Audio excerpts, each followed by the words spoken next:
तो सबर भील की कन्या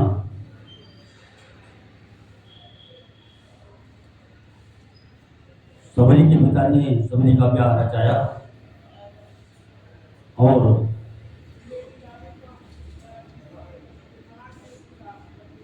बहुत सारे भेड़ बकरी ला करके घर में बांध दी।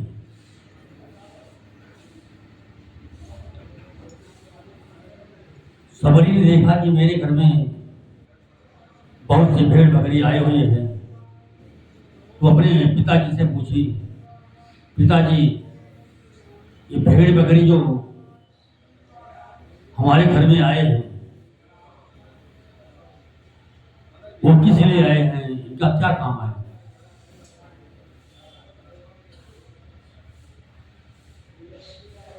सबरी के पिताजी ने कहा, बेटी आपकी शादी होगी, बारात आएगी और जितने बाराती होंगे सबको भेड़ बकरी की मांस पकाई जाएगी और सब जितने बाराती हैं सबको खिलाया जाएगा। सबरी ने सोचा कि हमारी शादी में इतने ढेर सारे भेड़ बकरी की हत्या होंगे, मारे जाएंगे। सबरी ने कहा ये तो अच्छा नहीं है, ये तो अत्याचार हो रहा है। सबरी ने सोचा कि ऐसा करें कि जब सब लोग सो जाएं तो उसके बाद हम घर से निकल के बाहर भाग जाएंगे, निकल जाएगा। समझ लो, रात को सब लोग जब सो गए तो 10-11 बजे के बीच में सबरी घर से निकल करके बिना बताए हुए, कुछ बताया नहीं, और घर से निकली और भाग करके जंगल में जाके घुस गई और जंगल के बराबर में बाबा मतंग ऋषि का आश्रम था। तो वहां दीपक जल रहा था आश्रम में, उस दीपक सहारे सबरी जाकर के जंगल में घुस गई। अब सबरी वही जंगल में रह रही है। तो एक दिन क्या हुआ कि बाबा मतंग ऋषि अपने शिष्यों के साथ गंगा स्नान करने जा रहे थे। तो रास्ते में बहुत से कांटे कंकड़ पैर में चुभते थे। बाबा मतंग जी पैर उठा करके पहले कांटे कंकड़ निकाल करके तो उसके बाद तब जो है आगे बढ़ते थे। सबरी बैठे बैठे देख रहे थे। एक दिन सबरी ने सोचा कि बाबा जी को बहुत परेशानी हो रही है आने जाने में, क्योंकि बहुत सारे कांटे कंकड़ पड़े हैं। ऐसा कुछ उपाय करो जिससे उनके पैर में कांटे और कंकड़ चुभे ना। सबरी 3 बजे रात में उठी और उठ करके जाके बाबा मतंग जी के आश्रम से और गंगा जी के घाट तक झाड़ू लगाया, साफ कर दिया पूरा रास्ता। उसके बाद 4 बजे पहले पहले सबरी आके जंगल में प्रवेश कर गई।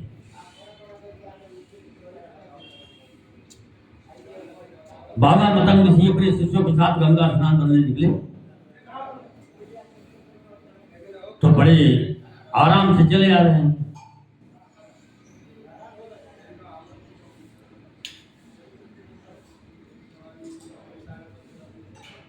मतंग ऋषि बाबा ने अपने शिष्यों से पूछा कि रोज तो हमारे पैर में कांटे कंकड़ चुभते थे, आज रास्ता बहुत साफ है, ये कार्य किसने किया? कौन ऐसा भक्त है जो रास्ता साफ किया है? शिष्यों ने कहा, महाराज मुझे पता ही नहीं है कौन है। बाबा ने कहा देखा जाए। भाई अगले दिन 3 बजे रात की उठ के झाड़ू लगाया, फिर आश्रम से और गंगा जी के घाट तक। तो जैसे झाड़ू लगा करके और जंगल में घुसने लगी, थोड़ी दूर रह गया था 10 कदम, तो सबरी दिखाई पड़ गई बाबा को। बाबा ने देखा कि ये लड़की जो जा रही है यही है, यही इसी ने झाड़ू लगाया है।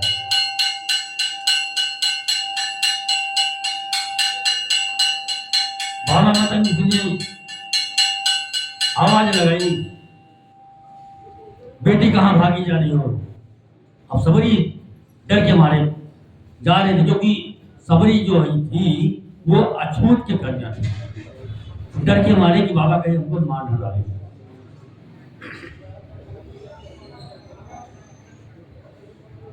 तो सबरी बहुत फुसकारने के बाद में बाबा ने बहुत फुसकारा, कहा बेटी आओ। सबरी डरते हुए आई।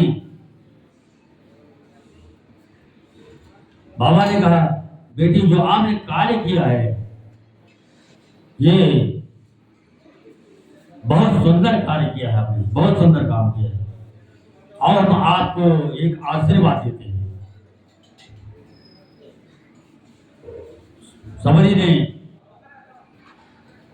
सबरी वहां गई तो बाबा ने कहा, बेटी मैं आपको एक आशीर्वाद देता हूं कि आपकी कुटिया में भगवान राम चल के आएंगे। भाई सबरी आशीर्वाद पाकर चली गई। तो रोज अपनी कुटिया में झाड़ू लगाए और गंगा जल छिड़क करके आंगन से द्वारे तक सुंदर सुंदर फूल बिखेरे, वहां पे सजाए को बढ़िया, कि वो यही कहे भगवान राम आज हमारी कुटिया में आएंगे, भगवान राम आज हमारी कुटिया में आएंगे, रोज रोज यही कहे। एक दिन गांव वालों ने देखा सबरी रोज द्वार जो है साफ करके झाड़ू लगा के सजाती है। तो गांव वाले ने एक दिन पूछा, सबरी ये जो आप झाड़ू लगाती हो और फूल सजाती हो, क्या कोई उत्सव है आपके यहाँ? सबरी ने कहा, मेरे यहाँ कोई उत्सव नहीं है, हमें बाबा ने आशीर्वाद दिया है कि आपकी कुटिया में भगवान राम चल के आएंगे। गांव वाले ने कहा, बावली हो गई तुम, आज तक भगवान राम किसी को दर्शन नहीं दिए हैं, तो आपकी कुटिया में चल के आएंगे? सबरी ने कहा, नहीं आएंगे, मुझे विश्वास है। गांव वाले ने कहा, ऋषि मुनि हजारों साल तपस्या करके नहीं उनको प्राप्त कर सके, अब आप कह दो जो हमारी कुटिया में भगवान राम चल के आएंगे? भाई सबरी की विश्वास है। एक दिन सीता जी की खोज करते करते भगवान राम लक्ष्मण सबरी के आश्रम में पहुंच गए। सबरी ने देखा भगवान राम को, बहुत सुंदर चेहरा, सिर से पांव तक निहारा। सबरी सबरी बहुत प्रसन्न हुई, बहुत खुश हुई। बेचारी दौड़ी दौड़ी गई, जा करके गंगा जल ले आई और ला करके भगवान राम का पैर धुली।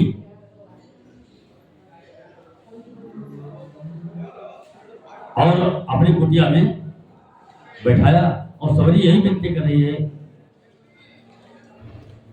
क्या कह रही है?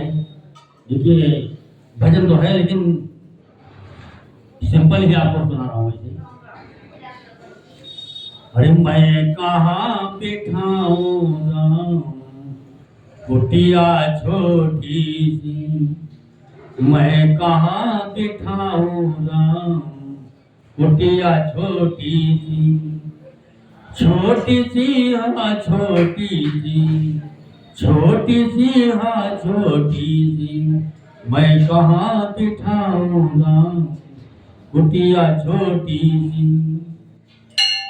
गंगा से मैं जल ले आऊं, जल से तुम्हारी चरण धुलाऊं, गंगा से मैं जल ले आऊं, जल से तुम्हारी चरण धुलाऊं, चरण धुला लो राम कुटिया छोटी सी, चरण धुला लो राम कुटिया छोटी सी, मैं कहाँ बिठाऊं राम कुटिया छोटी सी।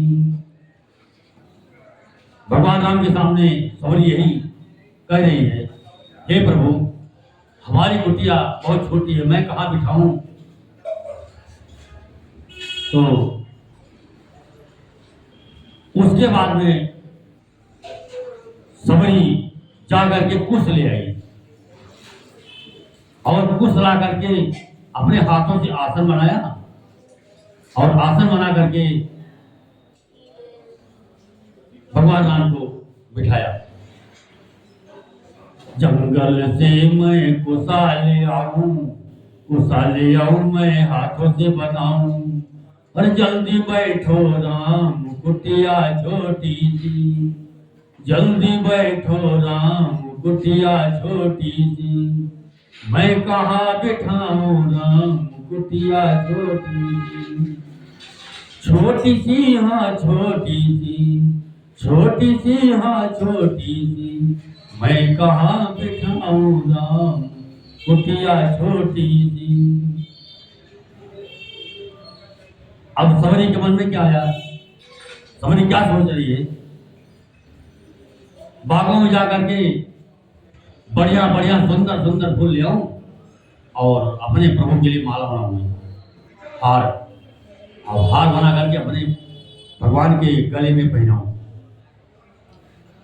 बागों से मैं फूल ले आऊं, फूलों का मैं हार बनाऊं, बागों से मैं फूल ले आऊं, फूलों का मैं हार बनाऊं, गले में पहनो राम कुटिया छोटी सी, गले में पहनो राम कुटिया छोटी सी, मैं कहाँ बिठाऊं राम कुटिया छोटी सी।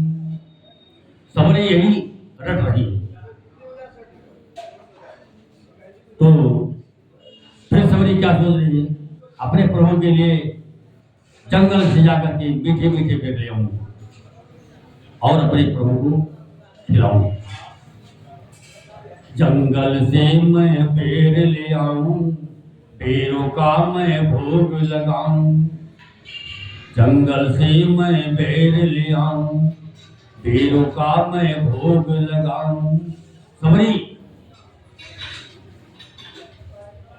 डलिया से निकाल करके बैल चक करके और प्रभु जो मीठे मीठे मीठे जो पेड़ थे वो उठा करके पहले सबरी ने चखा, उसके बाद में जो पेड़ मीठा था उसको भगवान राम को दिया। भगवान राम बड़े प्रेम से खा रहे हैं। और लक्ष्मण जो भगवान राम ने दिया, लक्ष्मण जी ने सोचा कि ये तो झूठा है। लक्ष्मण जी बहुत भेद मानते थे इसका। उन्होंने उठा करके पीछे फेंक दिया और सोच रहे थे भगवान राम जान नहीं पाएंगे, लेकिन वो पेड़ जाके पर्वत पे संजीवनी बूटी पर,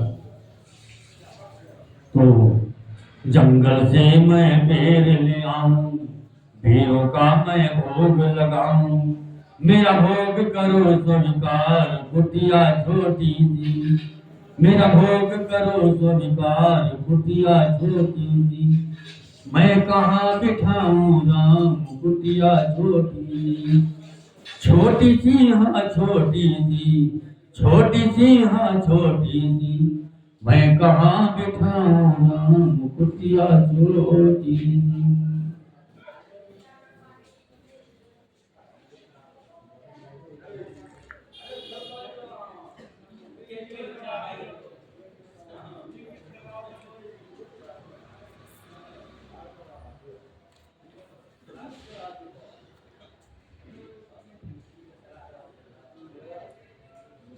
दूसरा भजन है,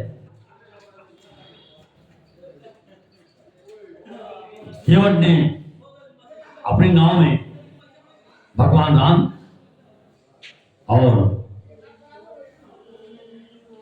सीता और लक्ष्मण तीनों को नाव में बिठा करके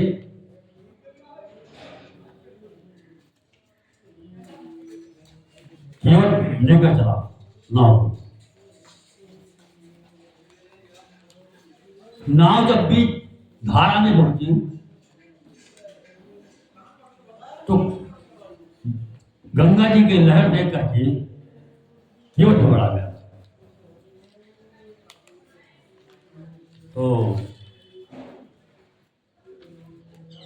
केवट मां गंगा से विनती कर रहा है, वो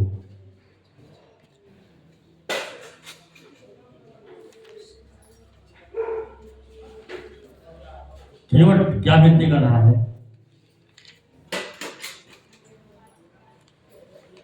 अरे मेरी नैया में हो, मेरी नैया में लक्ष्मण राम, वो गंगा मैया धीरे बहो, मेरी नैया में लक्ष्मण राम, गंगा मैया धीरे बहो, धीरे बहो मैया धीरे बहो, धीरे बहो मैया धीरे बहो, मेरी नैया में लक्ष्मण राम, वो गंगा मैया धीरे बहो, मेरी नैया में लक्ष्मण राम, वो गंगा मैया धीरे बहो। बड़े भाग्य से ये दिन आया, बड़े भाग्य से ये दिन आया, चरण धोए चरणामृत पाया। केवट कह रहा है बड़े भाग्य से ऐसा दिन आया है कि प्रभु का चरण धोने का अवसर मिला मुझे, और चरण धो करके केवट ने सबसे पहले चरणामृत पान किया, क्योंकि उसको विश्वास नहीं था। हर हर महादेव श्री शंकर भोलेनाथ। तो केवट चरणामृत पान करके और अपने पूरे परिवार को चरणामृत पान कराया। उसके बाद फिर अपने पितरों को भी उसने हार लगा दिया। बड़े भाग्य से ये दिन आया, चरण धोए चरणामृत पाया, मेरे बन गए बिगड़े काम, वो गंगा मैया धीरे बहो, मेरे बन गए बिगड़े काम, गंगा मैया धीरे बहो, मेरी नैया में लक्ष्मण राम, वो गंगा मैया धीरे बहो, धीरे बहो मैया धीरे बहो, धीरे बहो मैया धीरे बहो, मेरी नैया में लक्ष्मण राम, वो गंगा मैया धीरे बहो। तो केवट क्या कह रहा है? इनके सहारे छोड़ दे नैया। केवल कह रहा है ये नाव जो है इन्हीं के सहारे हम छोड़ दें और यही पार लगाएंगे। जय मां शेरावाली। तो केवट क्या गुनगुना रहा है? अरे इनके सहारे छोड़ दे नैया, बन जाएंगे खुद ही खेवैया। इनके सहारे छोड़ दे नैया, बन जाएंगे खुद ही खेवैया। ये तो कर देंगे भव से पार, ओ गंगा मैया धीरे बहो। ये तो कर देंगे भव से पार, ओ गंगा मैया धीरे बहो। मेरी नैया में लक्ष्मण राम, ओ गंगा मैया धीरे बहो। धीरे बहो मैया धीरे बहो, धीरे बहो मैया धीरे बहो। मैया में लक्ष्मण राम, ओ गंगा मैया धीरे बहो। तो केवट क्या कह रहा फिर? अरे मेरे प्रभु की लीला है न्यारी। केवट कह रहा है हमारे प्रभु की लीला अजब न्यारी है। ये असुरों का संहार करने के लिए मानव रूप में अवतार लिया है, मनुष्य रूप में अवतार लिया है। इनकी महिमा अपरंपार है। तो क्या केवट क्या गुनगुना रहा है, क्या कह रहा है? अरे मेरे प्रभु की लीला है न्यारी, असुर संहारण मन देह धारी। इनकी महिमा है, इनकी महिमा है अपरंपार, ओ गंगा मैया धीरे बहो। इनकी महिमा है अपरंपार, ओ गंगा मैया धीरे बहो। मेरी नैया में लक्ष्मण राम, ओ गंगा मैया धीरे बहो। अरे धीरे बहो मैया धीरे बहो, धीरे बहो मैया धीरे बहो। मेरी नैया में सीताराम, ओ गंगा मैया धीरे बहो। राम लखन जिया पार उतारे। केवट ने गंगा पार करके तीनों प्राणी को ले जाकर ये बालों में खड़ा कर दिया। और केवट प्रभु राम से कह रहा है प्रभु मुझे अब विदा करो, मैं भी चलूं। तो केवट सोच रहे, भगवान राम सोच रहे केवट को मैंने कुछ दिया ही नहीं। अब केवट कह रहा है प्रभु मुझे विदा करो, मैं भी चलूं। भगवान राम के पास कुछ है ही नहीं है, उनकी जेब खाली एकदम थी। तो बगल में सीता जी खड़ी थी। सीता जी भगवान के मन को जान गई कि प्रभु सब चाह रहे हैं कि मेरे पास कुछ है नहीं, मैं दूं क्या?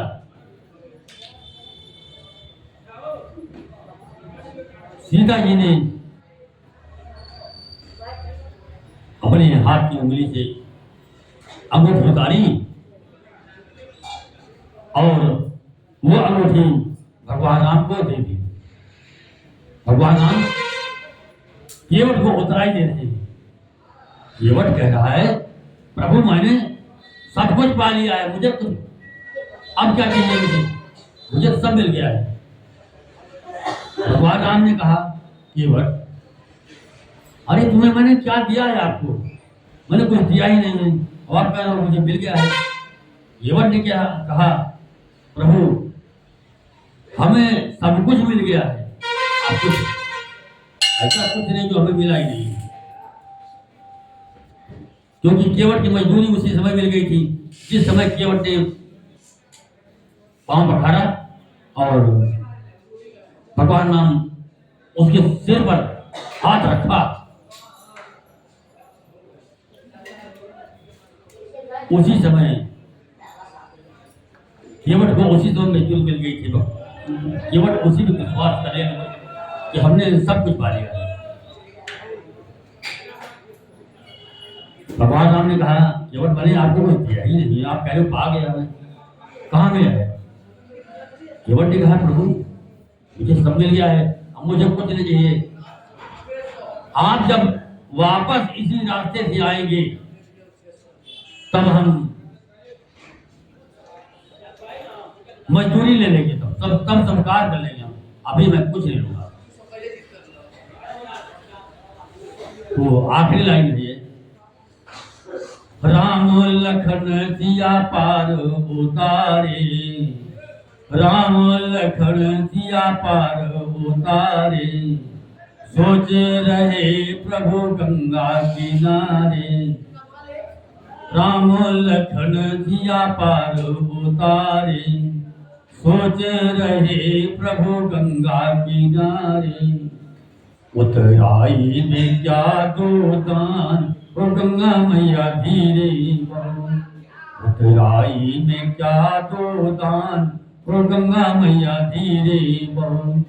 मेरी नैया में सीताराम हो गंगा मैया धीरे बहो, मेरी नैया में लक्ष्मण राम ओ गंगा मैया धीरे बहो, मेरी नैया में लक्ष्मण राम गंगा मैया धीरे बहो।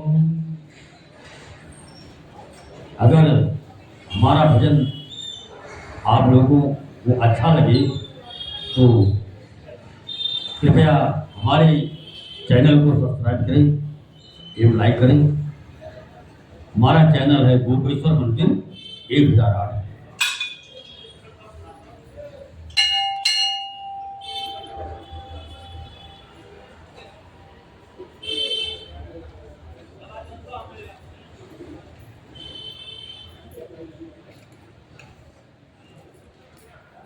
एक बार रास्ते में हिरनी मिली सीता जी को।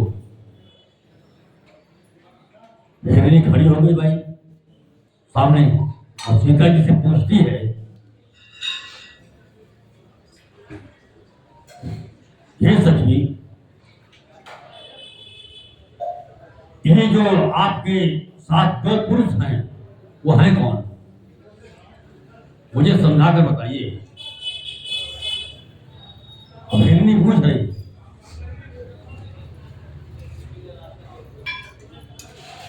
तो ये भजन है हरे रहिया में घेर के हिरनिया, रहिया में घेर के हिरनिया, सिया जी से पूछे बचनिया। रहिया में घेर के हिरनिया, सिया जी से पूछे बचनिया। रहिया में घेर के हिरनिया, सिया जी से पूछे बचनिया। हे हो सखी हमें शंका है भारी। हिरनी कह रही है सीता जी से कि हे सखी हमें शंका है ये दो पुरुष आपके साथ है वह कौन। हे हो सखी हमें शंका है भारी, अरे दुई दुई पुरुषवा में तो के करनारी। कहे धरू भेद जोगिनिया, क्योंकि सीता जी ने योगी का वस्त्र धारण किया है।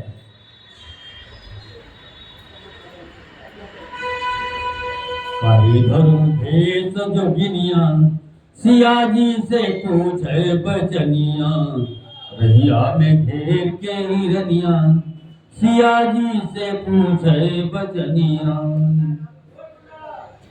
तो सीता जी अब क्या कह रही हैं वो भी सुनिए। अरे गोरे बदन लक्ष्मण मेरा देवर,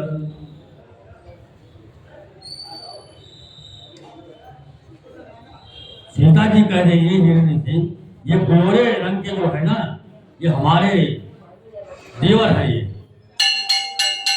अरे गोरे बदन लक्ष्मण मेरा देवर, और हमारे भारत की जो स्त्रियां हैं वो अपने पति का नाम नहीं लेती है कभी, कोई न कोई बच्चों का नाम लेकर के पुकारती है, इसीलिए वो नाम नहीं लेती है। ये हमारे भारत की स्त्रियों की मर्यादा यही है। गोरे बदन लक्ष्मण मेरा देवर,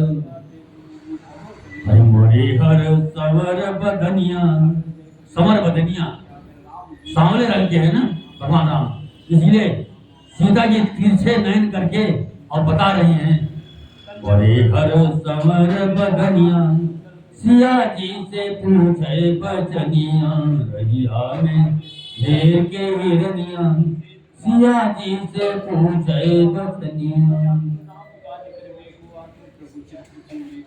तो सीता जी ने कहा, माता कैकेयी ने हमारे साथ अच्छा नहीं किया, हमें 14 वर्ष का बर्बाद दे दिया। पर माता कैकेयी भला नहीं कीना, माता कैकेयी भला नहीं कीना, 14 बरस वनवास दई दीना, 14 बरस तपस्विनिया, 14 बरस तपस्विनिया, सिया जी से पूछे बचनिया, 14 बरस तपस्विनिया, सिया जी से पूछे बचनिया, रहिया में घेर के हिरनिया, सिया जी से पूछे बचनिया, रहिया में घेर के हिरनिया, सिया जी से पूछे बचनिया, घेर के हिरनिया, सिया जी से पूछे बचनिया। दुर्गे मैया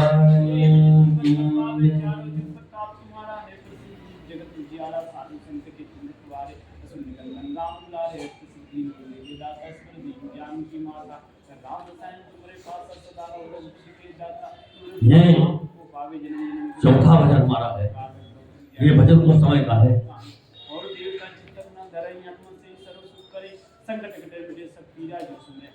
मंदोदरी रावण को समझा रही है, हे नाथ, जो सीता जी को चोरी से हर के लेकर आए हो, इनको वापस करो, किसी में भलाई है।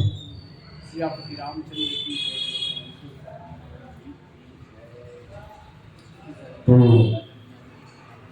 ये भजन देखो कैसा है, अरे बालक रघुनाथ से और मत बढ़ाओ बैर, दे दो अपनी जान की जो तुम चाहो खैर। मंदोदरी कैसे समझा रही है रावण को, इस भजन के माध्यम से, हरि लाए हो नारी पराई, रघुबर से स्वामी रारी न करो, हरि लाए हो नारी पराई, रघुबर से स्वामी रारी न करो, रघुबर से स्वामी रारी न करो, रघुबर से स्वामी रारी न करो, हरि लाए हो नारी पराई, रघुबर से स्वामी रारी न करो, हरि लाए हो नारी पराई, रघुबर से स्वामी रारी न करो, बड़ी महंगी पड़ेगी लड़ाई, रघुबर से स्वामी रारी न करो। कहती मंदो दरी रानी, सुनती सुन में सुनी जुबानी, वो भटकते थे, वो भटकते थे, वो रघुराई रघुवर से स्वामी रारी न करो। वो भटकते थे, वो रघुराई रघुवर से स्वामी रारी न करो। हरि लाए हो नारे पर आए रघुवर से स्वामी रारी न करो। रघुबर से स्वामी रारी ना करो, रघुबर से स्वामी रारी ना करो। हरि लाए हो नारी पराई रघुबर से स्वामी रारी ना करो। हरि लाए हो नारी पराई रघुबर से स्वामी रारी ना करो। इस तरीके मंदोदरी रावण को समझा रही है। अब कैसे समझा रही है? खरदूषण जस राक्षस मारे, अरे लो योधा लाखो है संहारे। खरदूषण जस राक्षस मारे, योधा लाखों है संहारे। उन प्रभु में है, उन प्रभु में है ऐसी प्रभुताई रघुवर से स्वामी रारी ना करो। उन प्रभु में है ऐसी प्रभुताई रघुवर से स्वामी रारी ना करो। हरि लाए हो नारी पराई रघुवर से स्वामी रारी ना करो। रघुवर से स्वामी रारी ना करो, रघुवर से स्वामी रारी ना करो। हरि लाए हो नारी पराई रघुवर से स्वामी रारी ना करो। बड़ी महंगी पड़ेगी लड़ाई रघुवर से स्वामी रारी ना करो।